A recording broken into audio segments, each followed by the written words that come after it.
France will deploy 110,000 security officers in preparation for a weekend that features both Bastille Day and the World Cup final.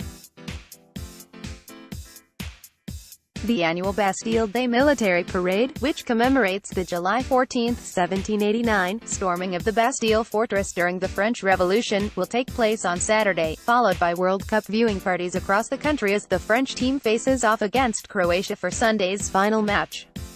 Paris alone is mobilizing 12,000 police officers, 1,600 soldiers and 3,000 rescue workers, the city's police chief Michel Delpech said on Thursday, according to state-owned news network France 24. As many as 90,000 fans could gather under the Eiffel Tower to view the World Cup final on oversized screens. "We've never had 3 days like we're about to have," French Interior Minister Gerard Collomb said. The intersection of Bastille and the World Cup final complicates law enforcement efforts in the country, which remains on high alert for terrorist attacks. Memories of the 2016 attack in Nice, in which an Islamic State militant group sympathizer killed 86 and wounded 458 by driving a truck into crowds celebrating Bastille Day, are still fresh in France.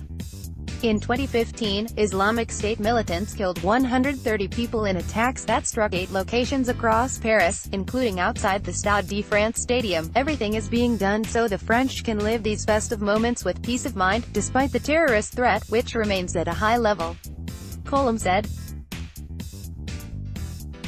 The Interior Ministry has issued strict orders that open viewings can only occur if entry points are monitored. France 24 reported that the security set up at the public viewing locations would be similar to that used during the 2016 UEFA tournament, which France also hosted. In addition to the terrorism fears, officials worry about the public response to the World Cup final. The Guardian reported, if France wins, more than 1 million people are expected to flock to Paris's most famous avenue, the Champs-Élysées. Delpech said that cars would be prohibited from entering the famous thoroughfare if France prevailed in the match. The goal is to avoid what we saw in 1998, when France won the final and thousands of people attempted to reach the city center by car, leading to 3 crashes and 1 person's death. Hundreds of thousands of people flocked to the Champs-Élysées after France beat Belgium in a semi-final match on Tuesday. Early Wednesday morning, police deployed fired tear gas after protesters threw items at officers.